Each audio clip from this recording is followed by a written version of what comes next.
Bonjour à tous, c'est Romain, vous êtes sur Job Teaser et vous regardez The Big Talk. Aujourd'hui, on va faire un focus sur le job d'Hélène. Elle est très exactement chargée d'action marketing au sein de la Maïf. Salut Hélène. Salut Romain. Comment tu vas ? Ça va et toi ? Ça va très bien. Ravi de t'accueillir, ravi que tu nous présentes ton métier.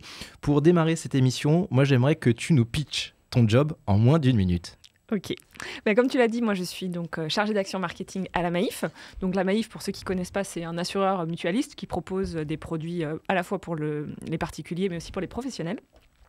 Et donc moi je travaille sur cette partie professionnelle, plus spécifiquement au sein de la direction B2B de la Maïf, dans la direction association, collectivité et entreprise. Et moi ma spécialité ça va être les associations.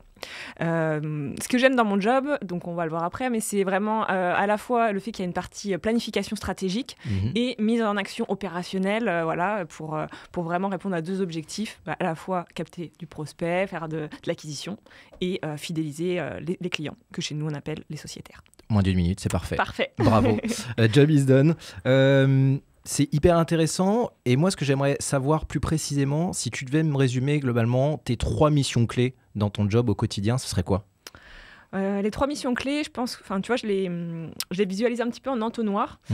Tu vas avoir une première partie qui est hyper importante, qui va être tout ce qui est autour de la veille, les benchmarks, vraiment bien comprendre ton marché, qui sont, pour moi, pour les associations, quels sont leurs besoins, quelles sont leurs problématiques. Tu vas avoir aussi une veille qui va être autour du marché de l'assurance aussi, puisque on ne dirait pas, mais c'est hyper dynamique l'assurance et il se passe plein de trucs sans arrêt. C'est un marché concurrentiel ? C'est un marché quand même très concurrentiel, ouais, effectivement. À la fois, tu vas avoir des acteurs tradis, puis d'autres acteurs également. Un point qui est hyper important et qui prend aussi beaucoup de temps, mais pour lequel il ne faut pas faire l'impasse, c'est tout ce qui est la veille marketing. Le marketing, c'est une science qui évolue, mais à une vitesse pas possible. Et si tu veux rester vraiment bien, il faut aller sur des salons, les newsletters, Madines, BDM, tout ça. Il faut vraiment être en veille, parce que ça change ton métier complètement. Merci pour les tips. Deuxième mission clé ? La deuxième mission clé, du coup, effectivement, ça va être quand même toute une partie, la partie stratégie, vraiment, on planifie comment ton marché est segmenté, qui sont tes cibles, tout ce qui va être ton analyse de portefeuille, pour voir aussi où est-ce que tu es surreprésenté, sous-représenté, les segments les plus rentables. Oui, tous les clients ne sont pas rentables. Donc, aussi analyser ça pour finalement pouvoir arriver à la troisième mission, qui est le plus gros du job aussi, qui est la mise en action opérationnelle de tout ce qu'on va pouvoir imaginer dans une logique toujours de KPI, d'amélioration continue, etc. Donc, vraiment, moi, c'est sur cette partie-là où je passe le plus de temps et c'est tant mieux parce que c'est aussi ce que je préfère. C'est ce que tu disais. Il y a une partie stratégie où tu planifies, je pense à quelques années en amont, ce que tu vas mettre en place comme stratégie marketing. Et après, il y a toute une déclinaison au quotidien d'actions marketing. Tu as des exemples d'actions marketing ? Oui, tout à fait. Bon, alors, il y a tout ce qui va être sur la partie marketing digital. Aujourd'hui, on ne va pas se mentir, ça prend énormément de temps. Donc, tu vois, par exemple, la mise en place où tu pars d'un moment de vie de la cible ou d'un pain point pour faire tout un parcours de marketing automation. Voilà, typiquement, je te montre un exemple. Les assos, nous, la problématique de la recherche de financement, c'est un truc juste hyper important pour elles. Ouais. Donc, comment tu trouves les bons experts pour te rédiger un livre blanc sur le sujet ? Comment tu les intéresses ? Donc, toute ta stratégie SEO, SIA pour les faire venir aussi sur ta page, faire du trafic. Et ensuite, comment tranquillement tu les amènes à devenir des visiteurs, des prospects, puis après ça, des clients et le Graal des ambassadeurs, quoi. Ouais, carrément. Avec le contenu. Donc, ok, ça marche. Je suppose que sur ton job, sur le marketing et sur le secteur de l'assurance, il y a des gros enjeux qui régissent ton quotidien. C'est vrai que déjà, rien que le secteur de l'assurance, c'est un peu particulier parce qu'en fait, l'assurance, c'est un produit et un service qui est un peu obligatoire, surtout pour les associations, mais dont on n'a pas trop envie de se servir. Moi, j'aimerais savoir quels sont les enjeux qui régissent ton quotidien. Alors, les enjeux c'est vrai que, entre guillemets, l'assurance, ça enflamme pas les foules. C'est pas le sujet qui fait rêver. Et pour autant, c'est vachement intéressant de bosser là-dessus, et notamment en marketing, parce qu'en fait, ça reflète, on dirait pas comme ça, mais ça reflète la société un peu, les produits d'assurance. Si je te parle de cybersécurité, de problématiques aussi de harcèlement, par exemple, dans les clubs sportifs, dans le milieu sportif. C'est des choses que vous assurez ? C'est des choses sur lesquelles, effectivement, alors soit on assure, soit on se penche sur ces problématiques-là pour pouvoir proposer une solution, qu'elle soit assurantielle, servicielle ou autre. Mais voilà, c'est pour te dire que ça reflète déjà les besoins de la société. Donc, c'est une première chose qui fait que que non, c'est pas... Donc l'enjeu, c'est arriver à suivre l'évolution des besoins de la société. Exactement, arriver à suivre les besoins de l'évolution de la société et de nos cibles aussi, qui bougent énormément. Donc toujours rester vraiment up-to-date sur ces sujets-là. Et tu as un autre enjeu, tu as d'autres enjeux qui régissent ton quotidien ?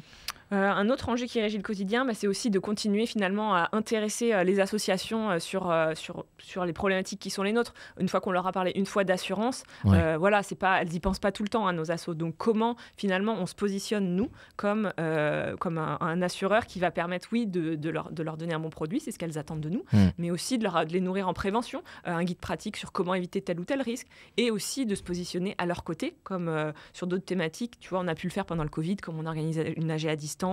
On a aussi du serviciel pour les accompagner et pas rester cantonné dans notre rôle d'assureur une fois de temps en temps. Je sais qu'il y a un sujet qui tient particulièrement à cœur, c'est le sujet de la brand safety. Est-ce que tu peux nous expliquer déjà ce que c'est la brand safety et nous expliquer en quoi c'est en quoi c'est un enjeu au quotidien dans ton job ? Oui, tout à fait. Donc, alors la brand safety, c'est comment finalement, certes, on fait des actions pour comme je l'ai dit, pour acquérir des prospects, fidéliser, acquérir des clients, mais aussi comment on n'abîme pas notre marque. Donc la brand safety, c'est ça, c'est vraiment comment on protège notre marque. Je te donne un exemple. Tu vas avoir, des objectifs opérationnels au quotidien, c'est important, mais à côté de ça, tu peux pas faire n'importe quoi. On entend beaucoup parler des RGPD. On est face à un consommateur qui est de plus en plus informé, qui n'hésitera pas non plus à faire appel à la CNIL, et c'est très bien, ça veut dire que les mentalités évoluent. Mais du coup, voilà, comment on répond aux objectifs business et on fait pas n'importe quoi pour protéger l'image de marque. Voilà, la brand safety, effectivement. Alors, le secteur de l'assurance, c'est un secteur qui nourrit pas mal de clichés. On entend beaucoup de choses sur le secteur de l'assurance, notamment en marketing, parfois ceux qui bossent en marketing et sur le secteur de l'assurance. Quels sont les clichés que toi, t'entends le plus sur le secteur de l'assurance ?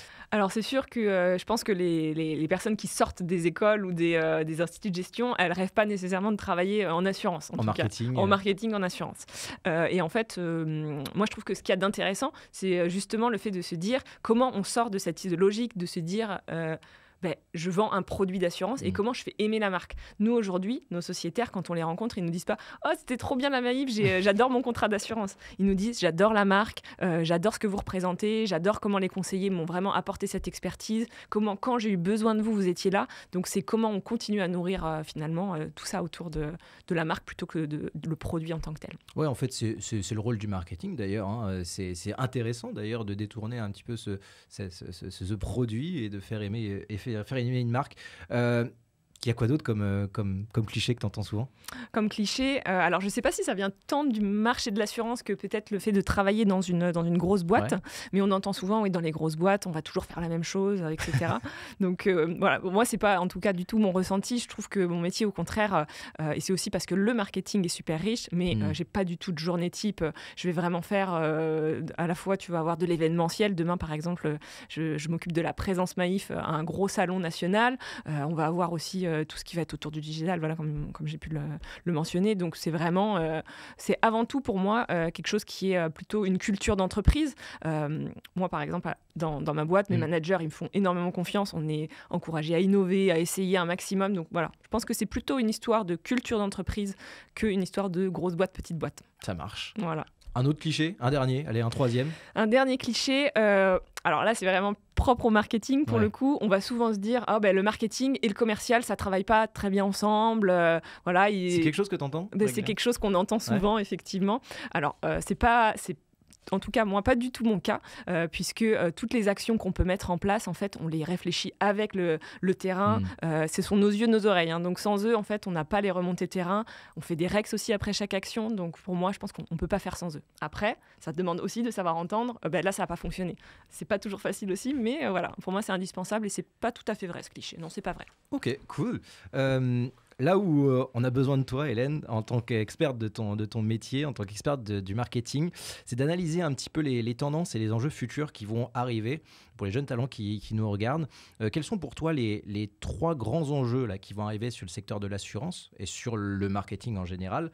Et du coup, comment y répondre ? Alors, un enjeu plus spécifiquement, je pense, sur notre métier, nous, marketeurs, c'est tout ce qui va être autour des stratégies médias et de la disparition des cookies tiers. Alors, Des cookies tiers, dis-nous tout. Les cookies tiers, dans le fond, pour ceux qui ne connaissent pas nécessairement, c'est le petit pop-up qu'on accepte quand on rentre sur un site internet et qui finalement nous permet de suivre vraiment le parcours client. On l'oublie, on ne sait plus qu'il est là, mais pour autant, c'est vraiment très puissant en termes d'analyse et les stratégies médias sont basées là-dessus depuis des années. Ouais. Et pour autant, en 2023, Google nous annonce que tout ça, ça s'arrête. Donc, comment ça va complètement repenser la manière dont on met en place des stratégies médias. Aujourd'hui, j'ai pas de réponse à t'apporter parce qu'en fait, les acteurs travaillent encore beaucoup sur ce sujet-là.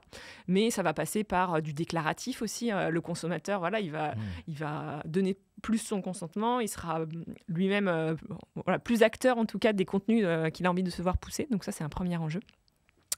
Après, alors plus spécifiquement sur le marché de l'assurance, là, on va dire, c'est comment on continue à suivre tout ce qui s'y passe, comment on regarde les nouveaux entrants aussi, parce que on va avoir des mastodontes comme nous, la Maif, mais aussi la Massif et beaucoup d'autres. Ça, c'est des acteurs traditionnels, mais c'est vrai que sur ce secteur-là, il y a des nouveaux acteurs là, qui arrivent. Ouais, on appelle ça l'InsurTech, d'ailleurs, je crois, les startups qui travaillent dans l'assurance. Exactement. Et ça doit révolutionner un peu les parcours utilisateurs et tout ça, quoi.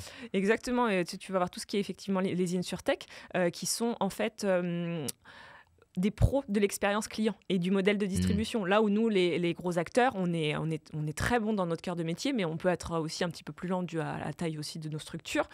Donc, c'est vrai qu'il faut bien les regarder, il faut bien s'en inspirer, mais attention, ce n'est pas forcément des concurrents. En faisant aussi des alliances intéressantes, on peut au contraire capitaliser dessus. Par contre, un autre type d'acteur qui peut aussi être un peu inquiétant, c'est tout ce qui va être autour des GAFAM. Finalement, ils vont se lancer dans les assurances aussi ? Eh bien, effectivement, il y a des tests, comme par exemple Amazon, qui a fait des tests pour le marché du pro. Alors eux, c'est sûr, ils n'ont pas l'image de marque, ils n'ont pas la confiance nécessairement qu'on peut leur apporter, encore que presque un consommateur sur deux serait prêt à faire confiance à un GAFAM pour son assurance. Mais c'est surtout que ce sont des monstres de la data. Donc il ne faut pas oublier que l'assurance, c'est avant tout de la data aussi. Donc ça questionne. Et puis, il y a peut-être aussi, parce que vous êtes un des leaders de votre marché, voire peut-être le leader du marché, les questions qu'on va se poser, c'est... plus particulièrement pour la Maif, comment on va rester leader finalement sur un marché ? Ça, c'est une question, un enjeu futur aussi. Tout à fait, exactement. Quand on a un consommateur qui est entièrement satisfait, tu l'as dit, on est le premier assureur des associations, c'est comment finalement on ne se repose pas sur ses acquis, comment on se réinvente et comment on ne rate pas le train de l'expérience client. Ça bouge énormément et notre position aujourd'hui ne sera peut-être pas celle de demain si on ne fait pas les efforts nécessaires. Ouais, ok, ça marche. Bon, on va surveiller ça de très près en tout cas. On va surveiller ça. Moi, ce que j'aimerais que tu nous dises maintenant, concrètement, pour bosser en marketing dans l'assurance, pour faire ton job, quels sont les skills qui sont nécessaires et comment on acquiert ces skills ? Dans quel parcours on va les acquérir ? Ouais. Alors les parcours, je dirais que tu vois tout ce qui est typique école de commerce ou institut de gestion, ou l'université, tout simplement. Ce sont des bons parcours avec idéalement une spécialisation en market, en com, etc. Pour acquérir les concepts qui de toute façon devront être nourris au fur et à mesure avec de la veille. Mais je pense que c'est... Tu utilises les concepts qu'on apprend en cours de marketing, je sais pas, qu'est-ce qu'il y a, les forces de porteur. Moi j'ai entendu les forces de porteur, le SWOT. Tu utilises encore ces termes-là ? Eh bien, écoute, oui, et même les 4P qui sont devenus, je pense, les 7P maintenant. Mais effectivement, ce sont des concepts qu'on utilise encore, alors pas tous les jours, mais quand on est sur de la planif stratégique, des fois se recentrer là-dessus sur, là, on a la tête dans le guidon, mais reprenons un peu de hauteur. Et en fait, oui, ce sont vraiment des concepts qu'on utilise. Et qu'on apprend du coup dans les parcours que tu viens de citer. Il y a quoi d'autre comme skills à maîtriser pour bosser dans le marketing en assurance ? Alors, pour bosser dans le market, il faut pas se leurrer. Toute action, aussi bien pensée soit-elle, avec tous les beaux concepts, si elle n'est pas parfaitement, entre guillemets, planifiée, c'est-à-dire budgétée, dans une logique de ROI, d'amélioration continue, de gestion de projet, elle ne voit pas le jour. Donc, pour moi, tout ce qui est les skills de savoir animer, savoir embarquer autour de son projet, de son idée, savoir gérer, tout ça, pour moi, c'est hyper important de pouvoir les développer, ces capacités-là. Donc, vraiment de la gestion de projet.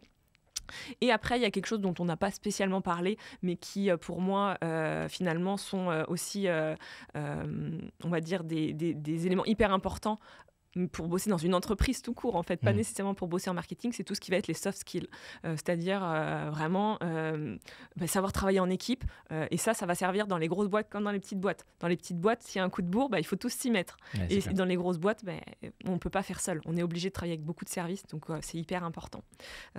Voilà, en termes de... Après, sur les problèmes, sur tout ce qui va être le technique, je te dirais, ça peut s'acquérir facilement dans les parcours, comme tu l'as dit. Par contre, quelque chose qui est important de mentionner, c'est qu'on peut être soit... moi, je vous parle aujourd'hui du métier de marketeur opérationnel, mais on peut devenir un spécialiste du SEO, un spécialiste du SIA. Et ça, c'est... voilà, il y a des gens, ils ne font que ça et ils sont juste des cadors dans leur milieu. Donc, voilà. C'est important à rappeler parce qu'on parle de travailler dans le marketing en assurance, mais en fait, on peut travailler dans le marketing et en fait, finalement, ça s'adapte presque au secteur, ça s'adapte à l'entreprise et en fait, le job sera peut-être différent en fonction des secteurs et on peut même se spécialiser, comme tu disais, en plein de choses, Google et tout ça. Exactement, non, c'est très technique, mine de rien. C'est une science, le marketing. Ouais. Donc, pour venir conclure cette émission, moi, ce que j'aimerais te demander, c'est ton tips, le tips de l'expert, le tips du pro. Quel serait ton tips pour la jeune génération, là, pour les jeunes talents qui nous regardent, les stagiaires, alternants et puis ceux qui cherchent leur premier job? Alors, mon tips du pro, je dirais que c'est peut-être pas tant mon tips de la marketeur, mais plutôt mon tips de moi, à un moment donné, quand j'ai été aussi à l'école, c'est de me dire il faut utiliser cette période au maximum pour découvrir et apprendre à se connaître et savoir ce qu'on a envie de faire. Okay. Parce que, si je prends en tout cas mon cas à moi, j'ai fait beaucoup de stages, d'alternance en France, à l'étranger, dans des petites boîtes, dans des grosses boîtes. J'ai même fait d'ailleurs un passage à la Maïf en marketing RH, qui est une branche spécifique, avant d'être là où je suis aujourd'hui. J'en suis partie et je suis revenue. Mais en fait, sans avoir eu tout ce parcours-là, j'aurais pas pu découvrir ce qui, moi, me plaisait et le trouver et me sentir aussi bien dans l'entreprise dans laquelle je suis aujourd'hui. Donc, pour moi, le tips du pro, c'est en fait... essayez à fond, faites des stages, faites des alternances et apprenez à vous connaître vous et ce qui vous plaît et ce qui vous anime au quotidien parce qu'on y passe quand même suffisamment de temps. Et ça permet de créer son réseau aussi. Exactement, en même temps, créer son réseau, etc. Donc c'est hyper important. Super, merci beaucoup Hélène. Ben oui, je t'en prie. Hyper intéressant. Si vous voulez en savoir plus, rendez-vous sur la page de la Maïf du coup. Tout à fait. Vous avez plein d'offres disponibles en ce moment. Merci Hélène. Merci à vous tous de nous avoir suivis pour ce The Big Talk spécial sur le métier d'Hélène. Rendez-vous très bientôt pour un nouveau numéro de The Big Talk, évidemment sur Job Teaser. Bye bye.